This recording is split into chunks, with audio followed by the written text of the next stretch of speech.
ಕೆಲವೊಮ್ಮೆ ನಾವು ನಮ್ಮ ಜೀವಿತಗಳ ಮೂಲಕ ದೇವರನ್ನು ಸುಳ್ಳುಗಾರನನ್ನಾಗಿ ಮಾಡುತ್ತೇವೆ. ಆದರೆ ದೇವರು ಸುಳ್ಳುಗಾರನಲ್ಲ.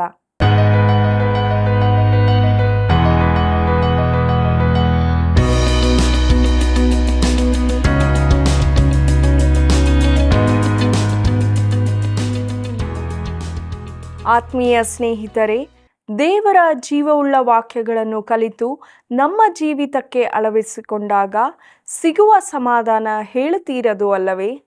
ಇತರರಿಗೂ ಈ ಕಾರ್ಯಕ್ರಮವನ್ನು ಪರಿಚಯಪಡಿಸಿರಿ, ಅವರನ್ನು ದೇವರ ಬಳಿಗೆ ಕರೆತನ್ನಿರಿ. ಇಂದು ನಾವು ತೀತನ ಪತ್ರಿಕೆಯಲ್ಲಿನ ಅನಾದಿಕಾಲದ ವಾಗ್ದಾನ, ದೇವರ ಸ್ವಭಾವ, ಆತನ ಗುಣಲಕ್ಷಣಗಳು, ಸಭೆಯಲ್ಲಿ ಹಿರಿಯರ ನೇಮಕ ಎಲ್ಲ ವಿಷಯಗಳನ್ನು ತಿಳಿದುಕೊಳ್ಳೋಣ. ಪ್ರಾರ್ಥನಾ ಪೂರ್ವಕವಾಗಿ ನಮ್ಮ ಅಧ್ಯಯನವನ್ನು ಪ್ರಾರಂಭಿಸೋಣ. ಸಂತೈಸುವ ನಾಲಿಗೆ ಜೀವವೃಕ್ಷವು, ಬಲತ್ಕರಿಸುವ ನಾಲಿಗೆ ಮನ ಮುರಿಯುವುದು. ಜ್ಞಾನೋಕ್ತಿಗಳು 15:4. ಕರ್ತನಲ್ಲಿ ಪ್ರೀತಿಯುಳ್ಳ ಸಹೋದರ ಸಹೋದರಿಯರೇ, ನಮ್ಮ ರಕ್ಷಕನಾದ ಯೇಸು ಕ್ರಿಸ್ತನ ಅತಿ ಪರಿಶುದ್ಧವುಳ್ಳ ನಾಮದಲ್ಲಿ ನಿಮ್ಮೆಲ್ಲರಿಗೂ ನನ್ನ ಹೃದಯಪೂರ್ವಕವಾದ ಪ್ರೀತಿಯ ವಂದನೆಗಳು. ದೇವರ ಪರಿಶುದ್ಧವುಳ್ಳ ನಾಮಕ್ಕೆ ಅನಂತ ಸ್ತೋತ್ರವಾಗಲಿ. ಆತನ ಕೃಪೆಯಿಂದ ಆತನ ವಾಕ್ಯಗಳನ್ನು ನಾವು ಅಧ್ಯಯನ ಮಾಡುತ್ತಾ ಬರುತ್ತಿದ್ದೇವೆ. ಪೌಲನು ತೀತನಿಗೆ ಬರೆದ ಪತ್ರಿಕೆಯ ಪೀಠಿಕೆ ಭಾಗವನ್ನು ನಾವು ಅಧ್ಯಯನ ಮಾಡಿ ಆತ್ಮಿಕ ಪ್ರಯೋಜನ ಹೊಂದಿಕೊಂಡವರಾಗಿ ಪೌಲನು ತೀತನಿಗೆ ಬರೆದ ಪತ್ರಿಕೆಯ 1ನೇ ಅಧ್ಯಾಯದ ಧ್ಯಾನವನ್ನು ಪ್ರಾರಂಭಿಸೋಣ. ಪ್ರಿಯರಿದರ ಮುಖ್ಯ ಪ್ರಸ್ತಾಪ ಸಭೆಯು ಒಂದು ಸಂಸ್ಥೆಯಾಗಿದೆ ಎಂಬುದಾಗಿ. ತೀತನ ಪತ್ರಿಕೆಯ ಪೀಠಿಕೆಯು ಎಲ್ಲ ಸಭಾಪಾಲನ ಪತ್ರಿಕೆಗಳಿಗೆ ಸಲ್ಲುವಂತಾದು. ಆದರೆ ಪೌಲನ ಇತರ ಪತ್ರಿಕೆಗಳಲ್ಲಿ ಇದು ಇಲ್ಲ. ಪೌಲನು ತೀತನಿಗೆ ಬರೆದ ಪತ್ರಿಕೆ 1ನೇ ಅಧ್ಯಾಯ 1ನೇ ವಚನವನ್ನು ನನ್ನೊಂದಿಗೆ ಗಮನಿಸಿರಿ. ದೇವರ ದಾಸನು ಯೇಸು ಕ್ರಿಸ್ತನ ಅಪೋಸ್ತಲನೂ ಆಗಿರುವ ಪೌಲನು ನಮ್ಮೆಲ್ಲರಿಗೆ ಹುದುವಾಗಿರುವ ನಂಬಿಕೆಯ ಸಂಬಂಧದಲ್ಲಿ ನನ್ನ ನಿಜ ಕುಮಾರನಾದ ತೀತನಿಗೆ ಬರೆಯುವುದೇನೆಂದರೆ ಎಂಬುದಾಗಿ. ಪ್ರೀತಿಯುಳ್ಳ ದೇವಜನರೇ, ದೇವರ ದಾಸನು ಅಂದರೆ ದಾಸನು ಎಂಬುದರ ಮೂಲ ಪದದ ಅರ್ಥ ಗುಲಾಮನು ಎಂಬುದಾಗಿದೆ. ತಾನು ದೇವರ ಗುಲಾಮನಾಗಿದ್ದೇನೆಂದು ಪೌಲನು ಹೇಳುತ್ತಾನೆ. ಹಳೆ ಒಡಂಬಡಿಕೆಯಲ್ಲಿ ನಾವು ನೋಡುವ ಪ್ರಕಾರ ಗುಲಾಮನೆಂದರೆ ತನ್ನ ದನಿಗೆ ತನ್ನ ಜೀವಮಾನವೆಲ್ಲ ದಾಸನಾಗಿರುವುದಕ್ಕೆ ಒಪ್ಪಿಕೊಂಡವನು ಎಂಬುದಾಗಿದೆ. ಯೇಸು ಕ್ರಿಸ್ತನ ಅಪೋಸ್ತಲನು ಎಂಬುದಾಗಿ ನೋಡುವಾಗ ಪ್ರಿಯರೇ, ಪೌಲನು ತನ್ನ ಅಪೋಸ್ತಲತನವನ್ನು ಸಮರ್ಥಿಸಿಕೊಳ್ಳುತ್ತಿದ್ದಾನೆ. ತನ್ನ ಅಪೋಸ್ತಲತನವನ್ನು ಸಮರ್ಥಿಸಿಕೊಳ್ಳಲು ಕಾರಣವೆಂದರೆ ಅವನು ಸಾಂಸ್ಥಿಕ ಸಭೆಗೆ ಕೆಲವು ಸೂಚನೆಗಳನ್ನು ಕೊಡುವುದಕ್ಕಿದ್ದಾನೆ. ತನ್ನ ಸಭೆಯೊಂದಿಗೆ ಅಪೋಸ್ತಲರ ಮೂಲಕ ವ್ಯವಹರಿಸುವ ಬರಹಗಾರನಾದ ಕ್ರಿಸ್ತನಿಂದ ಈ ಸ್ತೋತ್ರಗಳು ಕೊಡಲ್ಪಟ್ಟಿವೆ. ಪ್ರಿಯರೇ, ತೀತನಿಗೆ ಬರೆದ ಪತ್ರಿಕೆಯು ಕರ್ತನಾದ ಯೇಸುವಿನಿಂದ ನಮಗೆ ಬಂದ ಸಂದೇಶವೂ ಆಗಿರುತ್ತದೆ. ನಮ್ಮೆಲ್ಲರಿಗೆ ಹುದುವಾಗಿರುವ ನಂಬಿಕೆ ಎಂಬುದಾಗಿ ನೋಡುವಾಗ ಪೌಲನು ನಂಬಿಕೆಗೋಸ್ಕರ ಎಂದು ಹೇಳದೆ ನಂಬಿಕೆಯ ಸಂಬಂಧದಲ್ಲಿ ಎಂದು ಹೇಳುತ್ತಾನೆ. ಅಂದರೆ ನಂಬಿಕೆಗನುಸಾರ. ಪ್ರಿಯರೇ, ದೇವರಿಂದ ಆರಿಸಲ್ಪಟ್ಟವರಿಗೆ ಇರತಕ್ಕ ನಂಬಿಕೆಯ ಮಟ್ಟಕ್ಕನುಸಾರವಾಗಿ. ಪ್ರಿಯಮಿತ್ರನೇ, ನೀನು ನಂಬುವಂತಾದ್ದು ನೀನು ರಕ್ಷಿಸಲ್ಪಟ್ಟವನೋ ಅಲ್ಲವೋ ಎಂಬುದರ ಮೇಲೆ ಆಧಾರಿತವಾಗಿಲ್ಲ. ಯೇಸು ಕ್ರಿಸ್ತನ ವಿಚಾರದಲ್ಲಿ ನೀನೇನು ನಂಬುತ್ತೀ? ಆತನ ಕ್ರೂಜೆಯ ಮರಣದ ಕುರಿತು ನೀನೇನು ನಂಬುತ್ತೀ? ಆತನ ಪುನರುತ್ಥಾನದ ಕುರಿತಾಗಿ ನೀನೇನು ನಂಬುತ್ತೀ? ಅದು ನಿನಗೆ ಯಾವ ಅರ್ಥ ಕೊಡುತ್ತದೆ? ಸತ್ಯವೇದವು ದೇವರ ವಾಕ್ಯವಾಗಿದೆ ಎಂದು ನೀನು ನಂಬುತ್ತೀಯೋ? ಈ ವಿವರಗಳ ಮೂಲಕ ನೀನು ಒಬ್ಬ ದೇವರ ಮಗುವಾಗಿದ್ದೀಯೋ ಇಲ್ಲವೋ ಎಂದು ನಾನು ಹೇಳಬಹುದು. ಇದು ಮಟ್ಟವಾಗಿದೆ ಪ್ರಿಯರೇ, ದೇವರಿಂದ ಆರಿಸಲ್ಪಟ್ಟವರ ನಂಬಿಕೆಗೆ ಅನುಸಾರವಾಗಿ. ದೇವರಿಂದ ಆರಿಸಲ್ಪಟ್ಟವರು ಎಂಬುದಾಗಿ ನೋಡುವಾಗ ರಕ್ಷಿಸಲ್ಪಟ್ಟವರನ್ನು ಪೌಲನು ಈ ರೀತಿ ಸಂಬೋಧಿಸುತ್ತಿದ್ದಾನೆ. ಆಯ್ಕೆಯ ಕುರಿತಾದ ಬೋಧನೆಯ ವಿಚಾರ ಅವನು ಚರ್ಚಿಸುವುದಿಲ್ಲ. ಭಕ್ತಿಯನ್ನುಂಟು ಮಾಡುವ ಸತ್ಯದ ಪರಿಜ್ಞಾನವು. ಇದನ್ನು ಹೀಗೆ ಭಾಷಾಂತರಿಸಬಹುದು. ಹೇಗೆಂದರೆ ಭಕ್ತಿಗನುಸಾರವಾದ ಸತ್ಯದ ಪರಿಜ್ಞಾನವು ಎಂಬುದಾಗಿ. ಪ್ರಿಯ ಮಿತ್ರನೇ, ನಿನ್ನಲ್ಲಿರುವ ಸತ್ಯವು ನಿನ್ನನ್ನು ಭಕ್ತಿಯ ಜೀವಿತಕ್ಕೆ ನಡೆಸುವುದಿಲ್ಲವಾದರೆ ನಿನ್ನ ನಂಬಿಕೆಯಲ್ಲಿ ಏನೋ ದೋಷವಿದೆ. ಒಬ್ಬ ಪ್ರಸಂಗಿಯು ಮದ್ಯಪಾನಿ ಶಪಿಸುವವನು ಸ್ಥಳೀಯ ಕ್ಲಬ್ನ ಸಹವಾಸದಲ್ಲಿದ್ದಾನೆಂದು ನನಗೆ ತಿಳಿಸಲ್ಪಟ್ಟಿತು. ಭಾನುವಾರ ಅವನು ಪ್ರಸಂಗ ಮಾಡಿದಾಗ ಪ್ರತಿ ವಾರವೂ ಜನರು ಮುಂದೆ ಬರುತ್ತಿದ್ದರು. ಆ ಗುಂಪಿನ ಇನ್ನೊಬ್ಬರು ನನ್ನನ್ನು ಕೇಳಿದರು, ಈ ಮನುಷ್ಯನು ಹೇಗೆ ಅಭಿವೃದ್ಧಿಯಾಗುತ್ತಿದ್ದಾನೆ ಎಂದು. ನಾನು ಹೇಳಿದೆ, ಅವನು ಅಭಿವೃದ್ಧಿಯಾಗುತ್ತಿದ್ದಾನೆಂದು ನಾನು ಯಥಾರ್ಥವಾಗಿ ನಂಬುತ್ತಿಲ್ಲ. ಒಂದು ವೇಳೆ ಅವನು ಸಭೆಯಲ್ಲಿನ ಸಂಖ್ಯೆಯನ್ನು ವೃದ್ಧಿಸುತ್ತಿರಬಹುದು, ಆದರೆ ಕರ್ತನಾದ ಯೇಸು ಕ್ರಿಸ್ತನ ಸಭೆಯನ್ನು ಕಟ್ಟುತ್ತಿಲ್ಲ. ಸತ್ಯವು ನಮ್ಮನ್ನು ಭಕ್ತಿಗೆ ನಡೆಸುತ್ತದೆ. ಅದು ಭಕ್ತಿಗೆ ನಡೆಸದಿರುವುದಾದರೆ ಅದು ಸತ್ಯವೇ ಅಲ್ಲ. ಪ್ರೀತಿಯುಳ್ಳ ದೇವಜನರೇ, ಸುವಾರ್ತೆಯನ್ನು ನಂಬಿದಾಗ ಅದು ನಮ್ಮಲ್ಲಿ ಭಕ್ತಿ ವೃದ್ಧಿಯನ್ನುಂಟು ಮಾಡುತ್ತದೆ ಎಂಬ ಪ್ರಸ್ತಾಪದ ಕುರಿತು ಪೌಲನು ಹೆಚ್ಚು ಮಾತನಾಡುತ್ತಾನೆ. ಯಾಕಂದರೆ ಕ್ರೇತಾ ದ್ವೀಪದಲ್ಲಿನ ಜನರು ದೇವರ ಕೃಪೆಯನ್ನು ದುರುಪಯೋಗಪಡಿಸಿಕೊಳ್ಳುತ್ತಿದ್ದರು. ಅವರು ಹೇಳುತ್ತಿದ್ದದೇನೆಂದರೆ, ತಾವು ಕೃಪೆಯಿಂದ ರಕ್ಷಿಸಲ್ಪಟ್ಟಿರುವುದರಿಂದ ತಮಗೆ ಬೇಕಾದರೆ ಪಾಪದಲ್ಲಿ ಜೀವಿಸಬಹುದೆಂದು. ಈ ಮೊದಲ ವಚನದಲ್ಲೇ ಪೌಲನು ಅದಕ್ಕೆ ಉತ್ತರಿಸಿ ಹೇಳುವುದೇನೆಂದರೆ, ದೇವರ ಸತ್ಯವನ್ನು ನಂಬಿದಾಗ ಅದು ನಮ್ಮನ್ನು ಭಕ್ತಿಗೆ ನಡೆಸುತ್ತದೆಂದು. ಕೃಪೆಯು ನಮ್ಮನ್ನು ರಕ್ಷಿಸುತ್ತದೆ, ಆದರೆ ಅದು ನಮ್ಮ ಜೀವಿತಕ್ಕೆ ಕೆಲವು ಶಿಸ್ತನ್ನು ಕೂಡ ನಿಯಮಿಸುತ್ತದೆ. ನಾವು ಮೇಲ್ಮಟ್ಟದಲ್ಲಿ ಜೀವಿಸಬೇಕೆಂಬ ಕರೆ ಕೊಡುತ್ತದೆ. ಪಾಪಕ್ಕೆ ನೆವನವಾಗಿ ದೇವರ ಕೃಪೆಯನ್ನು ಎದುರು ತರಲು ಸಾಧ್ಯವಿಲ್ಲ ಪ್ರಿಯರೇ. ಕೃಪೆಯಿಂದ ರಕ್ಷಿಸಲ್ಪಡುತ್ತೇನೆಂದು ಪಾಪದಲ್ಲಿ ಜೀವಿಸಿದರೆ ನೀನು ಕೃಪೆಯಿಂದ ರಕ್ಷಿಸಲ್ಪಡಲಿಲ್ಲವೆಂದಾಯಿತು. ಪ್ರಿಯ ಮಿತ್ರನೇ, ನೀನು ರಕ್ಷಣೆಯನ್ನೇ ಹೊಂದಿಕೊಂಡಿಲ್ಲ. ಕೃಪೆಯಿಂದ ರಕ್ಷಣೆ ಹೊಂದುವುದು ಭಕ್ತಿಯ ಜೀವಿತಕ್ಕೆ ನಡೆಸುತ್ತದೆ. ಮುಂದಕ್ಕೆ ನೋಡೋಣ. ಪೌಲನು ತೀತನಿಗೆ ಬರೆದ ಪತ್ರಿಕೆ 1ನೇ ಅಧ್ಯಾಯ 2ನೇ ವಚನವನ್ನು, ಸುಳ್ಳಾಡದ ದೇವರು ಆ ನಿತ್ಯ ಜೀವವನ್ನು ಕೊಡುತ್ತೇನೆಂದು ಅನಾದಿ ಕಾಲದಲ್ಲಿ ವಾಗ್ದಾನ ಮಾಡಿ ಎಂಬುದಾಗಿ. ಪ್ರೀತಿಯುಳ್ಳ ದೇವಜನರೇ, ನಿತ್ಯ ಜೀವನದ ನಿರೀಕ್ಷೆಯಲ್ಲಿ, ಇದರ ಅರ್ಥ ನಿತ್ಯ ಜೀವದ ನಿರೀಕ್ಷೆಯನ್ನು ಆತುಕೊಂಡು ಎಂಬುದಾಗಿ. ತೀತನ ಪತ್ರಿಕೆಯಲ್ಲಿ ಪೌಲನು ಕೃಪೆಯನ್ನು 3 ಕಾಲಗಳಿಗೆ ಸಂಬಂಧಿಸಿ ಹೇಳುತ್ತಾನೆಂದು ನೋಡುತ್ತೇವೆ. ತೀತ 2ನೇ ಅಧ್ಯಾಯ 11ರಿಂದ 13ರಲ್ಲಿ ಈ 3 ಕಾಣುತ್ತೇವೆ. ರಕ್ಷಣೆಯನ್ನುಂಟು ಮಾಡುವ ದೇವರ ಕೃಪೆಯು ಇದು ಭೂತಕಾಲ, ಅದು ನಮಗೆ ಬೋಧಿಸುತ್ತದೆ. ಇದು ವರ್ತಮಾನ ಕಾಲ. ಭಾಗ್ಯಕರವಾದ ನಿರೀಕ್ಷೆಯನ್ನು ಎದುರು ನೋಡುತ್ತಾ ಇದು ಭವಿಷ್ಯತ್ ಕಾಲವಾಗಿದೆ. ಕರ್ತನಲ್ಲಿ ಪ್ರಿಯರೇ, ಪೌಲನು ಈ ನಿರೀಕ್ಷೆಯ ಕುರಿತಾಗಿ ಮಾತನಾಡುತ್ತಿದ್ದಾನೆ.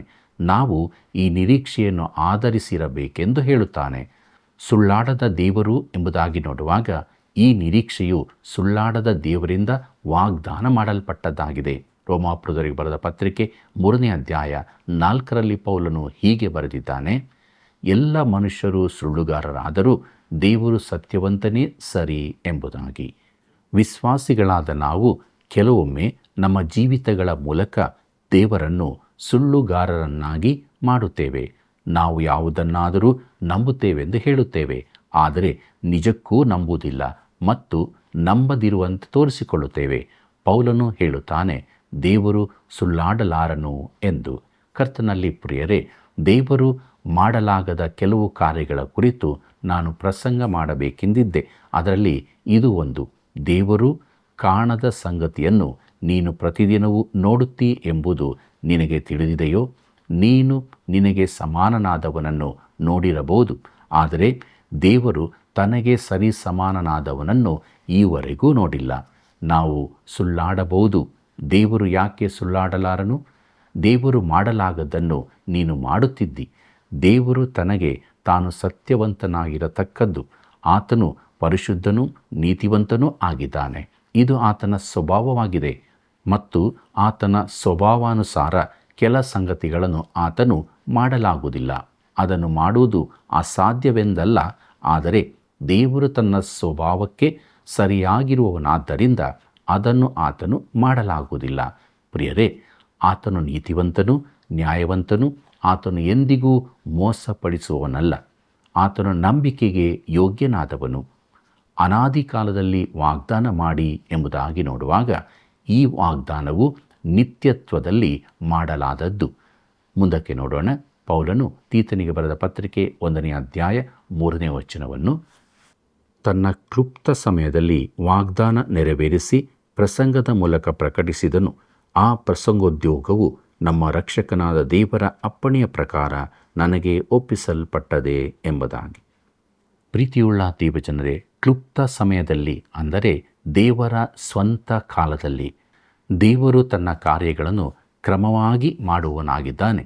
ಬೇಸಿಗೆ ಬರುವ ಮೊದಲು ಪೀಚ್ ಮರ ಚಿಗುರುವಂತೆ ಮಾಡುತ್ತಾನೆ. ಮಂಜು ಬೀಳತೊಡಗುವಾಗ ಆ ಚಿಗುರುಗಳು ಹೊರಬರುವುದಿಲ್ಲ, ಆದರೆ ವಸಂತ ಕಾಲದವರೆಗೆ ಕಾಯುತ್ತದೆ. ಕ್ಲುಪ್ತ ಸಮಯದಲ್ಲಿ ವಾಗ್ದಾನ ನೆರವೇರಿಸಿ ಪ್ರಸಂಗದ ಮೂಲಕ ಪ್ರಕಟಿಸಿದನು. ಇಲ್ಲಿ ಪ್ರಸಂಗ ಎಂದು ಭಾಷಾಂತರವಾದ ಪದವು ಮೂಲ ಗ್ರೀಕ್ನಲ್ಲಿ ಘೋಷಿಸುವುದು ಎಂಬ ಅರ್ಥ ಕೊಡುತ್ತದೆ. ಆ ದಿನಗಳಲ್ಲಿ ಒಂದು ಘೋಷಣೆಯನ್ನೇನಾದರೂ ಮಾಡಬೇಕಾದರೆ ತುತ್ತೂರಿಯನ್ನು ಉಪಯೋಗಿಸುತ್ತಿದ್ದರು. ಒಬ್ಬ ಅರಸನಿಗೆ ಏನನ್ನಾದರೂ ಜನರಿಗೆ ತಿಳಿಸಬೇಕೆಂದಿದ್ದರೆ ಮೊದಲಿಗೆ ಒಬ್ಬ ತುತ್ತೂರಿ ಊದುತ್ತಿದ್ದನು. ಆ ಬಳಿಕ ಘೋಷಣೆಯು ಮಾಡಲ್ಪಡುತ್ತಿತ್ತು. ಇಲ್ಲಿನ ಅರ್ಥ ಅದೇ ಆಗಿದೆ. ದೇವರು ತನ್ನ ಸರಿಯಾದ ಸಮಯದಲ್ಲಿ ಘೋಷಣೆಯ ಮೂಲಕ ತನ್ನ ವಾಕ್ಯವನ್ನು ತಿಳಿಸಿದ್ದಾನೆಂದು ಪೌಲನು ಹೇಳುತ್ತಾನೆ. ಕರ್ತನಲ್ಲಿ ಪ್ರಿಯರೇ, ಈ ಪ್ರಸಂಗದ ಕೆಲಸವು ತನಗೆ ಕೊಡಲ್ಪಟ್ಟಿದೆ ಎಂದು ಬಳಿಕ ಹೇಳುತ್ತಾನೆ. ಅದು ನಮ್ಮ ರಕ್ಷಕನಾದ ದೇವರ ಅಪ್ಪಣೆಯ ಪ್ರಕಾರ ಎಂದು. ಪೌಲನು ತೀತನಿಗೆ ಬರೆದ ಮೊದಲನೇ ಪತ್ರಿಕೆ 4ನೇ ವಚನವನ್ನು ಗಮನಿಸಿರಿ. ನಂಬಿಕೆಯ ಸಂಬಂಧದಲ್ಲಿ ನನ್ನ ನಿಜ ಕುಮಾರನಾದ ತೀತನಿಗೆ ತಂದೆಯಾದ ದೇವರಿಂದಲೂ ನಮ್ಮ ರಕ್ಷಕನಾದ ಯೇಸು ಕ್ರಿಸ್ತನಿಂದಲೂ ನಿನಗೆ ಕೃಪೆಯೂ ಶಾಂತಿಯೂ ಆಗಲಿ ಎಂಬುದಾಗಿ. ಕರ್ತನಲ್ಲಿ ಪ್ರೀತಿಯುಳ್ಳ ದೇವಜನರೇ, ನನ್ನ ನಿಜ ಕುಮಾರನಾದ ತೀತನಿಗೆ ಎಂಬುದಾಗಿ ಹೇಳುವಾಗ ನನ್ನ ಯಥಾರ್ಥವಾದ ಮಗನಿಗೆ ಎಂದು ಪೌಲನು ತೀತನನ್ನು ರಕ್ಷಣೆಯ ಅನುಭವಕ್ಕೆ ನಡೆಸಿರುವುದರಿಂದ ತೀತನು ಪೌಲನಿಗೆ ಆತ್ಮೀಕ ಮಗನಾಗಿದ್ದನು. ಹುದುವಾಗಿರುವ ನಂಬಿಕೆ ಅಂದರೆ ಎಲ್ಲರೂ ನಂಬಿಕೊಂಡಿರುವ ಎಲ್ಲ ವಿಶ್ವಾಸಿಗಳಿಗೂ ಇರತಕ್ಕ ನಂಬಿಕೆ. ಪ್ರಿಯರೇ, ಅದು ಕರ್ತನಾದ ಯೇಸು ಕ್ರಿಸ್ತನ ಮೇಲಿರುವ ಜೀವವುಳ್ಳ ನಂಬಿಕೆಯಾಗಿದೆ. ತಂದೆಯಾದ ದೇವರಿಂದಲೂ ಕೃಪೆಯೂ ಶಾಂತಿಯೂ ಆಗಲಿ ಎಂಬುದಾಗಿ ನೋಡುವಾಗ ದೇವರ ಕೃಪೆಯು ಪ್ರತ್ಯಕ್ಷವಾಗಿರುವುದರಿಂದ ದೇವರು ನಮಗೆ ಕರುಣೆಯನ್ನು ದಯಪಾಲಿಸಿದ್ದಾನೆ. ನಿಮ್ಮ ಕುರಿತು ನನಗೆ ತಿಳಿದಿಲ್ಲ, ಆದರೆ ನಾನು ಅಪಾರವಾಗಿ ದೇವರ ಕರುಣೆಯನ್ನು ಹೊಂದಿದ್ದೇನೆ. ಆತನು ನನಗೆ ಒಳ್ಳೆಯವನಾಗಿದ್ದು ನನ್ನ ಅವಿಧೇಯತನಕ್ಕೆ ತಕ್ಕಂತೆ ನನ್ನೊಂದಿಗೆ ವರ್ತಿಸಲಿಲ್ಲ. ಅದಕ್ಕಾಗಿ ಆತನಿಗೆ ಕೃತಜ್ಞನಾಗಿದ್ದೇನೆ. ಆತನು ಬಹು ಒಳ್ಳೆಯವನಾಗಿದ್ದಾನೆ. ಕೃಪೆ, ಕರುಣೆ ಮತ್ತು ಶಾಂತಿ. ಶಾಂತಿಯು ವಿಶ್ವಾಸಿಯ ಈಗಿನ ಆಸ್ತಿಯಾಗಿದೆ. ಆದರೆ ಸಮಾಧಾನದ ಅರಸನು ಬರುವಾಗ ನಮಗೆ ಪೂರ್ಣ ಶಾಂತಿ ದೊರಕುತ್ತದೆ. ಇವೆಲ್ಲವೂ ತಂದೆಯಾದ ದೇವರಿಂದಲೂ ನಮ್ಮ ರಕ್ಷಕನಾದ ಯೇಸು ಕ್ರಿಸ್ತನಿಂದಲೂ ದೊರಕುತ್ತವೆ. ಕರ್ತನಲ್ಲಿ ಪ್ರಿಯರೇ, ಕ್ರಮಬದ್ಧವಾದ ಸಭೆಯಲ್ಲಿ ತಕ್ಕ ಅರ್ಹತೆಯಿದ್ದು ಆರಿಸಲ್ಪಟ್ಟ ಹಿರಿಯರಿರಬೇಕು. ಇದು ಬಹು ಉದ್ದವಾದ ತಲೆಬರಹವಾಗಿದೆ, ಆದರೆ ಸತ್ಯವೇದದಲ್ಲಿ ಇದು ಬಹು ಮುಖ್ಯವಾದ ಭಾಗವಾಗಿದೆ. ಮುಂದಕ್ಕೆ ನೋಡೋಣ. ಪೌಲನು ತೀತನಿಗೆ ಬರೆದ ಪತ್ರಿಕೆ 1ನೇ ಅಧ್ಯಾಯ 5ನೇ ವಚನವನ್ನು, ನೀನು ಕ್ರೇತಾ ದ್ವೀಪದಲ್ಲಿ ಇನ್ನೂ ಕ್ರಮಕ್ಕೆ ಬಾರದಿರುವ ಕಾರ್ಯಗಳನ್ನು ಕ್ರಮಪಡಿಸಿ ಪಟ್ಟಣಗಳಲ್ಲೂ ಸಭೆಯ ಹಿರಿಯರನ್ನು ನೇಮಿಸಬೇಕೆಂದು ನಾನು ನಿನಗೆ ಅಪ್ಪಣೆ ಕೊಟ್ಟು ನಿನ್ನನ್ನು ಅಲ್ಲೇ ಬಿಟ್ಟು ಬಂದೆನಲ್ಲ ಎಂಬುದಾಗಿ. ಪ್ರೀತಿಯುಳ್ಳ ದೇವಜನರೇ, ಕ್ರೇತಾದಲ್ಲಿನ ಸ್ಥಳೀಯ ಸಭೆಗಳಲ್ಲಿ ಆತ್ಮಿಕ ನಾಯಕರಾಗಿ ಹಿರಿಯರನ್ನು ನೇಮಿಸಿ ಕ್ರಮಪಡಿಸಬೇಕೆಂದು ಪೌಲನು ತೀತನನ್ನು ಅಲ್ಲೇ ಬಿಟ್ಟು ಬಂದಿದ್ದನು. ಮೆಡಿಟರೇನಿಯನ್ ಸಮುದ್ರದಲ್ಲಿನ ದ್ವೀಪಗಳಲ್ಲಿ ಕ್ರೇತಾ ಅತೀ ದೊಡ್ಡದಾಗಿದೆ. ಎಲ್ಲ ಗ್ರೀಕ್ ದ್ವೀಪದ ಕುರಿತಾಗಿಯೂ ಅನೇಕ ದಂತಕಥೆಗಳು, ಸಾಂಪ್ರದಾಯಿಕತೆಗಳು ಹರಡಿಕೊಂಡಿದ್ದವು. ಆ ಕಥೆಗಳ ಪ್ರಕಾರ ಕ್ರೇತಕ್ಕೆ ಕಾನೂನನ್ನು ನೇಮಿಸಿದವನು ಮಿನೋಸ್ ಎಂಬಾತನು. ಅಲ್ಲಿದ್ದ ಅಜೇಯಿನ್ ಕಡಲ್ಗಳ್ಳರನ್ನು ಅವನು ಸೋಲಿಸಿ ಒಂದು ನೌಕಾಪಡೆಯನ್ನು ಅಲ್ಲಿ ಸ್ಥಾಪಿಸಿದನು. ಟ್ರೋಜನ್ ಯುದ್ಧದ ಬಳಿಕ ಅಲ್ಲಿನ ಪ್ರಾಮುಖ್ಯ ಪಟ್ಟಣಗಳು ತಮ್ಮದೇ ಸ್ವತಂತ್ರ ಪ್ರಜಾತಂತ್ರಗಳನ್ನು ಸ್ಥಾಪಿಸಿಕೊಂಡವು. ಸುಮಾರು ಕ್ರಿಸ್ತಪೂರ್ವ 87ರ ಸುಮಾರಿಗೆ ಕ್ರೇತವು ರೋಮ್ ಸಾಮ್ರಾಜ್ಯದ ಆಡಳಿತಕ್ಕೆ ಒಳಪಟ್ಟಿತು. ಅಲ್ಲಿನ ಮುಖ್ಯ ಪಟ್ಟಣಗಳು ಕೋನೋನ್ಸ್, ಸೈಡೋನಿಯಾ ಮತ್ತು ಗೋಟಿರ್ನಾಗಳು. ಮತ್ತು ಈ ಹೊತ್ತಿಗೆ ಆ ಎಲ್ಲ ಪಟ್ಟಣಗಳಲ್ಲಿಯೂ ಸಭೆಗಳು ಸ್ಥಾಪಿಸಲ್ಪಟ್ಟಿದ್ದವು. ಈ ದ್ವೀಪದಲ್ಲಿ ಪೌಲನು ಬಹು ಫಲಪ್ರದವಾದ ಸೌಹಾರ್ದಿಕ ಸೇವೆಯನ್ನು ಮಾಡಿರಬೇಕು. ಆದರೆ ಈ ಕುರಿತು ಸತ್ಯವೇದದಲ್ಲಿ ಯಾವ ದಾಖಲೆಯೂ ಇರುವುದಿಲ್ಲ. ಪ್ರಿಯರೇ, ರೋಮ್ಗೆ ಪ್ರಯಾಣಿಸುವ ಮೊದಲು ಅವನು ಕ್ರೇತಾ ದ್ವೀಪಕ್ಕೆ ಹೋಗಿದ್ದನೆಂಬುದಕ್ಕೆ ಯಾವ ಆಧಾರವೂ ಇರುವುದಿಲ್ಲ. ಆದರೆ ಈ ಚಿಕ್ಕ ಪತ್ರಿಕೆಯಲ್ಲಿ ವಿವರಗಳ ಪ್ರಕಾರ ಅವನು ಅಲ್ಲಿದ್ದನೆಂದು ತಾನು ಹಾಗೂ ತೀತನು ಸ್ಥಾಪಿಸಿದ ಸಭೆಗಳನ್ನು ಕ್ರಮಪಡಿಸೋದಕ್ಕೋಸ್ಕರ ತೀತನನ್ನು ಬಿಟ್ಟು ಬಂದನೆಂದು ನಂಬುವುದಕ್ಕೆ ಆಧಾರಗಳಿರುತ್ತವೆ. ಪ್ರಿಯರೇ, ಕ್ರೇತವು ಬಹು ಕೆಟ್ಟ ಪ್ರದೇಶವಾಗಿತ್ತೆಂಬುದು ಸರ್ವವಿದಿತವಾದದ್ದು. ಅಲ್ಲಿನ ಜನರು ಒಳ್ಳೆಯವರಾಗಿರಲಿಲ್ಲ, ಅವರು ಸುಳ್ಳುಗಾರರು. ಅದಕ್ಕೆ ಆ ದಿನಗಳಲ್ಲಿ ಪ್ರಸಿದ್ಧರಾಗಿದ್ದಾರೆಂದು ಸ್ವತಃ ಪೌಲನೇ ಹೇಳುತ್ತಾನೆ. ಕ್ರೇತಾದವರಂತೆ ಮಾತನಾಡುವುದು ಎಂಬ ಮಾತೇ ಪ್ರಚಲಿತದಲ್ಲಿತ್ತು. 100 ಪಟ್ಟಣಗಳುಳ್ಳ ಕ್ರೇತವು ಇದನ್ನು ಅಲ್ಲಗಳೆಯಲಾಗದು. ಅವರು ಸುಳ್ಳೇ ಆಧಾರವಾಗಿರುವರಾದರೂ ಕೂಡ ಎಂದು ಅವರ ಕವಿಗಳೇ ಬರೆದಿರುತ್ತಾರೆ. ಪ್ರಿಯರೇ, ಅವರು ಸುಳ್ಳುಗಾರರಾಗಿದ್ದರೂ ಅವರ ಕುರಿತು ಪೌಲನು ಇನ್ನೂ ಅನೇಕ ಸಂಗತಿಗಳನ್ನು ಹೇಳುವುದಕ್ಕಿದ್ದರೂ ಅವರಲ್ಲನೇಕರು ದೇವರ ಕಡೆಗೆ ತಿರುಗಿಕೊಂಡರು. ಅವರ ಸಭೆಗಳನ್ನು ಕ್ರಮಪಡಿಸಬೇಕೆಂದು ಪೌಲನು ತೀತನಿಗೆ ಹೇಳುತ್ತಾನೆ. ಸಭೆಯ ಹಿರಿಯರನ್ನು ನೇಮಿಸು, ಕ್ರಮಕ್ಕೆ ಬಾರದಿರುವ ಕ್ರಮಗಳನ್ನು ಕ್ರಮಪಡಿಸು ಎಂಬುದಾಗಿ ನೋಡುವಾಗ ಹಿರಿಯರು ಸಭೆಗೆ ಒಂದು ವರದಾನವಾಗಿದ್ದಾರೆ. ತಲೆಯ ಮೇಲೆ ಕೈ ಇಟ್ಟು ಒಂದು ಚಿಕ್ಕ ವಿಧಿಯನ್ನನುಸರಿಸುವುದರಿಂದ ಯಾರೂ ಹಿರಿಯರಾಗುವುದಿಲ್ಲ. ಆದರೆ ಈ ರೀತಿ ಮಾಡುವುದು ಅವಶ್ಯವಾಗಿರಬಹುದು. ಕ್ರೇತಾದಲ್ಲಿನ ಸಭೆಗಳಲ್ಲಿ ಹಿರಿಯರಿದ್ದರು, ಆದರೆ ಅವರು ಪ್ರತಿಷ್ಠಿಸಲ್ಪಟ್ಟಿರಲಿಲ್ಲವೆಂದು ನನ್ನ ಅನಿಸಿಕೆ. ಅವರು ಸಭೆಯ ಮೇಲ್ವಿಚಾರಣೆ ನಡೆಸುವ ವರವಿದ್ದವರು, ಯಾವ ಅಧಿಕಾರವಿಲ್ಲದೆಯೂ ತಮ್ಮ ಕರ್ತವ್ಯಗಳನ್ನು ಮಾಡುವವರೂ ಆಗಿದ್ದರು. ಪ್ರಿಯರೇ, ತೀತನು ಹಿರಿಯರನ್ನು ಆರಿಸಿ ನೇಮಿಸಿ ಪ್ರತಿಷ್ಠಿಸಬೇಕೆಂದು ಹೇಳಲ್ಪಟ್ಟಿದೆ. ಇದು ಪಟ್ಟಣಗಳಲ್ಲೂ ಆಗಬೇಕಾಗಿತ್ತು. ನಾನು ನಿನಗೆ ಅಪ್ಪಣೆ ಕೊಟ್ಟು ಎಂಬುದಾಗಿ ನೋಡುವಾಗ, ತೀತನೇ, ನಾನು ನಿನ್ನನ್ನು ನೇಮಿಸಿದಂತೆ ನೀನು ಈ ಪಟ್ಟಣಗಳಲ್ಲಿ ಹಿರಿಯರನ್ನು ನೇಮಿಸಬೇಕು ಎಂದು ಪೌಲನು ಹೇಳುತ್ತಾನೆ. ಹಿರಿಯನಾಗಿ ನೇಮಕವಾದವನಿಗೆ ಹಿರಿತನದ ವರವಿರಬೇಕು. ಪ್ರಿಯರೇ, ಕೆಲವರು ಯಾವುದೇ ವರವಿಲ್ಲದಿದ್ದರೂ ಹಿರಿಯರಾಗಿ ನೇಮಕವಾಗಿರುತ್ತಾರೆ. ನಮ್ಮ ಸಭೆಗಳಲ್ಲಿ ಅರ್ಧದಷ್ಟು ಸಮಸ್ಯೆ ಇದೇ ಆಗಿರುತ್ತದೆ. ಇನ್ನರ್ಧ ಸಮಸ್ಯೆ ನಿಜವಾದ ವರವಿದ್ದವರು ಹಿರಿಯರಾಗಿ ನೇಮಕವಾಗದೇ ಇರುವುದು ಆಗಿದೆ. ಇದರ ಫಲವಾಗಿ ನಮ್ಮ ಸಭೆಗಳು ತಪ್ಪಾದ ವ್ಯಕ್ತಿಗಳ ಕೈಗೆ ಸಿಕ್ಕಿಬಿದ್ದು ಎಲ್ಲ ರೀತಿಯ ಸಮಸ್ಯೆಗಳು ಹುಟ್ಟಿಕೊಳ್ಳುತ್ತವೆ. ಪ್ರೀತಿಯುಳ್ಳ ಸಹೋದರ ಸಹೋದರಿಯರೇ, ನಮ್ಮ ಸ್ಥಿತಿ, ನಮ್ಮ ಸಭೆಯ ಸ್ಥಿತಿ ಏನಾಗಿದೆ? ನಾವು ದೇವರಿಂದ ವರಗಳನ್ನು ಹೊಂದಿರುವುದಾದರೆ ಆ ವರಗಳನ್ನು ದೇವರ ಮಹಿಮೆಗೋಸ್ಕರ ಉಪಯೋಗಿಸಿಕೊಳ್ಳೋಣ. ಅದರಿಂದ ಆತನಿಗೆ ಮಹಿಮೆಯಾಗಲಿ, ಇತರರಿಗೆ ಪ್ರಯೋಜನವಾಗಲಿ. ಪ್ರಾರ್ಥನೆ ಮಾಡೋಣ. ನಮ್ಮನ್ನು ಬಹಳವಾಗಿ ಪ್ರೀತಿ ಮಾಡುವಂಥ ನಮ್ಮ ರಕ್ಷಕನಾದ ಯೇಸು ಸ್ವಾಮಿಯಲ್ಲಿ ತಂದೆಯಾದ ದೇವರೇ, ನಾವು ನಿನ್ನ ಸಭೆಯ ಅಂಗಗಳಾಗಿರುವುದರಿಂದ ನೀನು ನಮಗೆ ಅನುಗ್ರಹಿಸಿಕೊಟ್ಟಂಥ ವರಗಳ ಮೂಲಕವಾಗಿ ನಿನ್ನ ಚಿತ್ತ ಪ್ರಕಾರ ನಡೆದು ನಿನ್ನನ್ನು ಘನಪಡಿಸುತ್ತಾ ಇತರರಿಗೆ ಪ್ರಯೋಜನವಾಗುವ ರೀತಿಯಲ್ಲಿ ಜೀವಿಸುವುದಕ್ಕೆ ನಮಗೆ ಸಹಾಯ ಮಾಡು. ನಮ್ಮೆಲ್ಲ ವೀಕ್ಷಕ ಬಾಂಧವರನ್ನು ಕರುಣ ಮಾಡು ಸ್ವಾಮಿ. ಅವರವರು ಇರುವಂಥ ಸ್ಥಳದಲ್ಲಿ ಅವರು ನಿನ್ನ ಬಳಿ ಬೇಡುವಾಗ, ಪ್ರಾರ್ಥಿಸುವಾಗ ಅವರ ಬಿನ್ನಹಗಳನ್ನು ಆಲಿಸಿ ಸದುತ್ತರವನ್ನು ಕೊಟ್ಟು ಅವರು ಕೃಪೆಗೆ ಯೋಗ್ಯರಾಗಿ ಜೀವಿಸುವುದಕ್ಕೆ ಸಹಾಯ ಮಾಡು.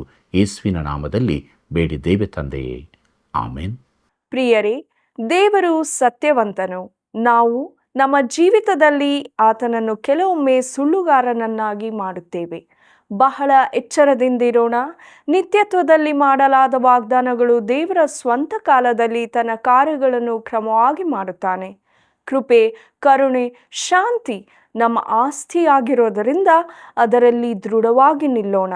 ದೇವರನ್ನು ಮಹಿಮೆ ಪಡಿಸೋಣ. ಪ್ರಿಯ ವೀಕ್ಷಕರೇ, ಈ ಸೇವೆಯ ಮೇಲೆ ನೀವು ಇಟ್ಟ ಪ್ರೀತಿಗಾಗಿ, ನಿಮ್ಮ ಕರೆಗಳಿಗಾಗಿ ಕೃತಜ್ಞತೆಗಳು. ದಿನಾಲು ಆತ್ಮದಲ್ಲಿ ಬಲ ಹೊಂದಿರಿ. ತಪ್ಪದೇ ಕರೆ ಮಾಡಿರಿ. ಸೇವೆಯನ್ನು ಬೆಂಬಲಿಸಿರಿ. ಮತ್ತೆ ಸಂಧಿಸೋಣ. ವಂದನೆಗಳು.